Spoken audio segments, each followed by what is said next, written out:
Hey everyone, I'm Chris with Createx Colors, and we are here in the booth today to kind of do a prequel to even before you start painting. So this is kind of to get you started before you even start mixing paint. Just some things, we got a lot of questions in terms of tech of, we'll start with air compressors in terms of what air compressor, what do I need to really start. So this is kind of a brief kind of soup to nuts overview. We won't get too technical, but we'll give you some pointers on really what it is you need to really start that painting process.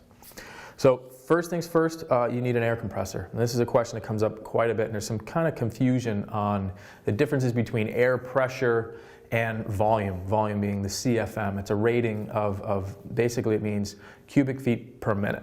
So that is how much air that compressor is giving you.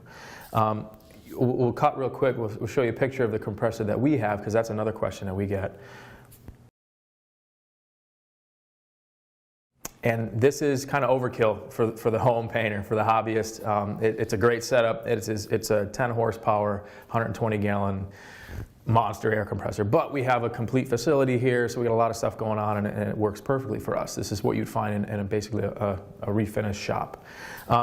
For the home painter, the hobbyist, you're going to want an air compressor that's at least a 1/4 horsepower or a 1/5 horsepower compressor motor. With an air tank. I always recommend something that has a tank because you're going to get a little more volume out of that. There's a lot of different companies out there that make the little diaphragm ones that are almost generally the same as like what you'd use to put air in your tires, and you're going to burn those out. You're going to get sick and tired of them. So if you're going to make the investment, get something that will give you at least 1 to 2 CFM. And that's very low on the rating, but that's going to be perfect for an airbrush. An airbrush is not really thirsty in terms of that volume of air. If you're going to step up to something, and really in this video we're not going to talk about spray guns or anything like that, but we will kind of cover the largest mini gun that I tend to use a lot. This is the Iwata, the LPH80. And with a certain air cap, it's a bigger air cap, the E4 air cap, this will use just over 2 CFM. So keep that in mind. If you're going to make the investment, you're going to buy something, get a little bit larger capacity, and you're going to be happy with it. And you're going to get something that's quality, it's going to last, you're not going to burn it out, and you're not going to get sick of not having enough air. So you're always better off having a little bit more volume, a little more air than anything else. So that's kind of that in its own, just the largest of what we're going to discuss. Everything else, smaller airbrush is just a general. This is an Eclipse CS, this is kind of the workhorse. All the way up to the TH2, the new TH2 that they re-released. This is going to perform well with a smaller air compressor, so you don't need that thirsty volume of air. So that's one of the common misconceptions too, is the difference between CFM and air pressure. Everybody says, oh, well, my compressor goes up to 100 PSI or 120. That doesn't really mean anything, because what it is how fast can it recover to maintain that airflow. So CFM is what you guys want to pay attention to when you're pricing or looking and choosing the compressor. So on from there, compressor, now you need an airline. So the basic airlines, these are going to thread right onto your airbrush. Right? There's a little O-ring in here, rubber O-ring. You finger tighten that. You don't want to over tighten it because you'll crush it and actually cause leaks. But that's the connection on your airbrush. You can also, on the other end of this, I have a quick disconnect. So if you want to use one airline and you have multiple airbrushes, you get a bunch of these fittings. And you can find these online. Iwata carries them, and a lot of different suppliers carry them. These are the quick connects. So basically what you're going to do is just click that on your airbrush. So now you can change airbrushes. You don't have to turn off your airline, because if this was open, if you were to disconnect this, you'd be blowing air out of the end of the hose. So this kind of is nice when you pull that off, it shuts it off, you can switch to another airbrush. So even if you're going to clean it or whatever, you're stopping for a minute, you have this capability. It makes it a lot easier. So on the other end, this is going to go not directly to your compressor, but you're going to want to run a regulator. Some compressors have a regulator on it, and that's great. If your compressor is far away from you, you're going to want to have a line going to a regulator closer to you. And the reasoning behind that is now you have an adjustment right where you're working, in your workspace, that you can adjust air pressure depending on the viscosity of your paint or what it is you're spraying, or even just changing airbrushes. So a nice simple regulator. This one has a built-in moisture trap, which is also kind of imperative that you use, something that's key. You're always going to get a little bit of moisture when you're compressing air. So this is a great little thing that's right kind of close to you, point of use, that's always going to have like a visual in terms of water. You just push the bottom of this and it releases the water, and it's going to keep your airline nice and clean. So when you're running that, a little bit higher air pressure on your compressor, maybe 10 psi more than what you have at the regulator, but it's going to give you a nice steady stream, so it gives you a little more adjustment on where you are. And you always want this regulated close to you, so you get the least amount of pressure drop. What we mean by that is as it comes from the compressor, you get a little static loss in terms of air pressure, so you want that consistent, right close to you. So moving on from that, we're going to talk about kind of some prep, some surface prep real quick, and then we'll move on to kind of some supplies that we kind of recommend and kind of why we do that. So the most general, the most basic, right, Scotch-Brite pads. These are Scotch-Brite pads. You use scuff pads. We refer to it a lot in the industry. This is red, or the maroon, and this is gray. The maroon is right around a 320 scratch in terms of the grit, and the gray is right maybe 400 to 500, right? So these are great tools in terms of surface preparation. If you're not doing anything in terms of body work, you don't really need to have all kinds of different crazy sandpaper, but you do need a means of scuffing. And what we mean by that is knocking the shine off the surface that you're working on. So if you're working on panels, like the powder coated panels, plastics, helmets, anything like that, you're gonna want, or an OEM kind of finish, a base finish, right? You wanna sand or scuff that surface to flatten it, to dull it down so you have adhesion. Our paints stick fantastic to just about anything, but that raw finish is not what you're going to want to paint over. You're always going to want to knock that surface down in terms of that shine and knock that shine off so you get a nice tooth for the paint to bite to. So like I said, these are the two standards. Other than that, basically surface, if it's a OEM, what we call finish, like a clear coated finish, right around 600 grit is kind of the standard. And you don't want to go any lower than 400. So moving on from that, from prep, when you're done prepping something, you're going to want to wipe it off and you're going to clean it basically. So I have in front of me here, this is a PPG product that we use here all the time. I have two different cleaners, right? I have a solvent-based cleaner and I have a water-based cleaner. What I have right here is a water-based cleaner. Water-based will take off water-based contamination, and solvent will take off solvent-based contamination. So these are basically the least aggressive solvents right before you start painting. There's no reason to have really heavy aggressive solvents because it's just going to cause more problems. So the solvent that I use is a PPG SX320, and it is a very mild solvent-based pre-clean. And this is their SX394, their water-based version. And what this is also kind of handy with, and when you guys are painting plastics or something that create static electricity, the water in this will also kind of help neutralize that, to get rid of that static charge so you don't have everything kind of sticking to it. So one thing I want to touch on, when you are painting, you can use this before you start to paint, right before your project. When you begin painting, now remind you're using water-based paints, you do not want to wipe your paint with a water-based cleaner once you begin that process, because you are going to soften that paint. This is a water-based, it's a water-based paint. This is kind of like wiping something with that reducer. If you took the same reducer that you're using in your paint, it's going to smear it. So once you start painting, solvent-based, but again, mild solvent-based. You don't need something super aggressive. There's a bunch of different varieties out there. We recommend PPG, but that's totally up to you. There's a lot of product out there. So after you wipe that down with a clean, lint-free towel, so there's kind of wipes out. You can use paper towels, but keep in mind now you kind of have the dust that's left behind, the fuzziness from those paper towels are really not designed for like pre-painting wipes. So there's a couple different companies that manufacture these. You can get these from auto parts stores. These are just low lint pre-paint towels. So use that with your cleaner. And the last thing before you actually start the paint is a tack rag, right? So I have two different versions here.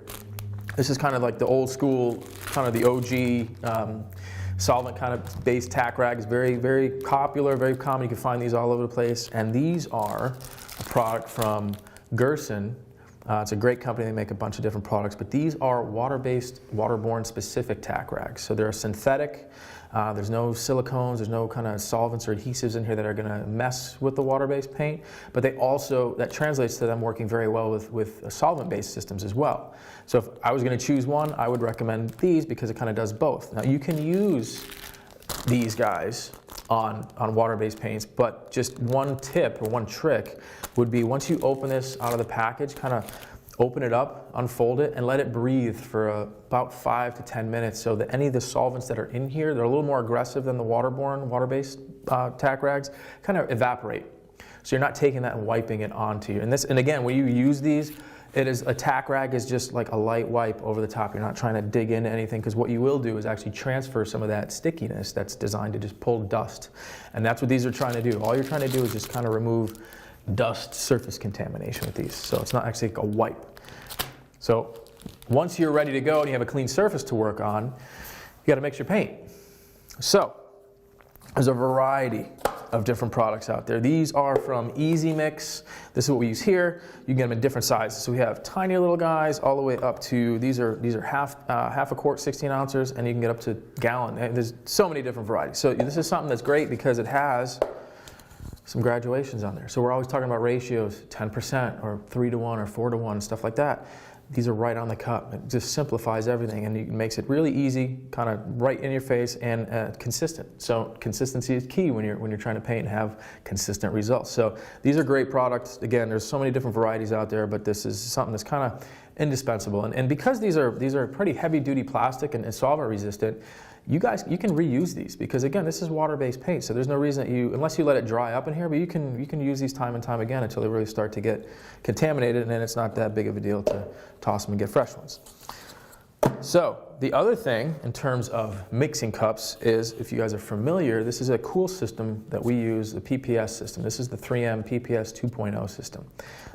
It is a kind of a modular cup, liner, and lid system. So these, you can't really use these on an airbrush, but when you're getting to, again, this is kind of a large capacity as well, when you're using the spray gun, so even a mini gun. And we actually have some adapters that we made that work with a different airbrush, the kind of spec one-off stuff, but these work fantastic. So you get the adapter that goes on this cup, or on the gun, and this just spins right on. And this is indispensable if you're doing color changes a lot, or you want to mix paint and you can save it. There's actually plugs that you can get that once you take this off, you can cap this. And actually there's lids for the mixing cups as well. One thing I want to touch on is that's really designed for short-term storage. You don't want to mix your paint here and then leave this for months, because it is going to eventually dry up. These aren't like airtight. They're airtight enough that if you're going to come back tomorrow, or if you're going to go to lunch and grab something to eat, you can cap this off and do something. That's also something too, is when you're mixing your paint in your cups, if you're going to go and spray, try not to leave these just sitting out on the bench, because again, this is an air dry paint. So you'll start to get a little bit of crust at the top, or a little bit of film. It starts to skin over, and the last thing you want to do is pour that back into your gun or your airbrush, and then you're getting spitting and little issues. So try to keep these closed up, or at least keep them from drying out. So one more thing, I know I'm kind of jumping around, but one more thing I want to touch on with these is one of the products that we have, and I'm really not going to talk about a lot of stuff, but our Hot Rod Sparkle, and I talk about this quite a bit in other videos that we do use the Hot Rod Sparkle in. It is a pearl effect flake. It's a large pearl flake, and built in, that's kind of the other thing, convenient with these, built into these lids is a strainer system, and that's actually something I'll talk about next, is straining your paint. But these have a built-in strainer. Now these are 200 micron strainers, so they're pretty universal in terms of straining your paint. The problem is the Hot Rod Sparkle will get hung up in there. So if you're spraying and you're like, what? Why is nothing happening?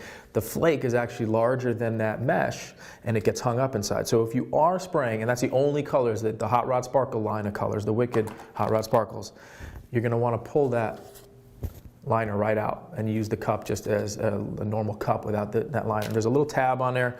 You just give it a yank and yank that out. And actually you could save these as well and put them aside for just Hot Rod Sparkles. And sometimes that's what I do, so I don't have to keep tossing these lids once I'm done.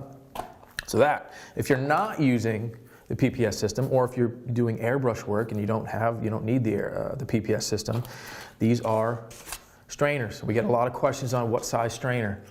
These are another product from Gerson.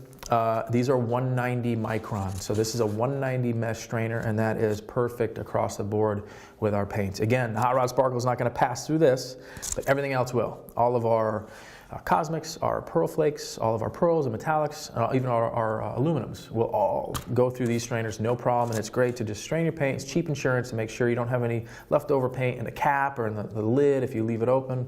So it's cheap insurance to ensure a quality finish. So 190 micron is kind of what we recommend across the board. So once you're done painting with your project, right, you have to clean up. So again, we have a product, A lot of times if I'm in between color changes or doing just like a light clean, the reducer that you're using for your paint will work as the cleaner. So if I'm using that reducer, that 4011 reducer, that's kind of our go-to, it works fine as a cleaner to flush between, or even just hot water, warm water is a great way to clean out your airbrush in between color changes or in between sessions. But for that final end of the day when I'm done, you really want to clean out your airbrush, your spray gun, whatever, because the water-based paint actually really does bite into that more than a solvent-based paint would. So we have a product called Restore, and this is a great cleaner to soak your parts in. Now, if you do have soft plastic parts, you're not going to want to let these really sit overnight. But anything else that's coated, like the needles, the nozzles, your air caps, all that, the kind of the guts from the spray gun forward, where your fluid passage is, all the way to the front of this, let that soak for even just an hour or two, and you can just rinse that out with hot water, warm water afterwards. There's all kinds of different brushes and little needle cleaners that you can just for the tips and the nozzles. These are just kind of universal. You can find these all over any kind of art supply stores. So we have like little wire brushes or little, these are nylon actually, just to clean out the tips and like the passages for your airbrush. And then we have smaller ones that are almost like, actually like needles themselves that are real tiny. And these help just clean out the air cap passages or the very small tips that you guys have in your airbrushes, and just a general cleaning brush. So warm water after you soak it in the Restore, and it's going to break down that paint, anything left behind. And again, sometimes the biggest problems that you can have when you're painting, if you're saying, oh, something's spitting or it's not moving just right, it could be just a dirty airbrush. So cleaning your equipment, it's just going to make your life that much easier. And that pretty much wraps this up. I think for more information really on actual painting and the paint process, you can go to creatextech.com and you can check out the technical data sheets for our Wicked Colors and all our YouTube videos on our YouTube channel, createxcolors.go. I'm Chris Arpin for Createx Colors, and we'll see you guys next time.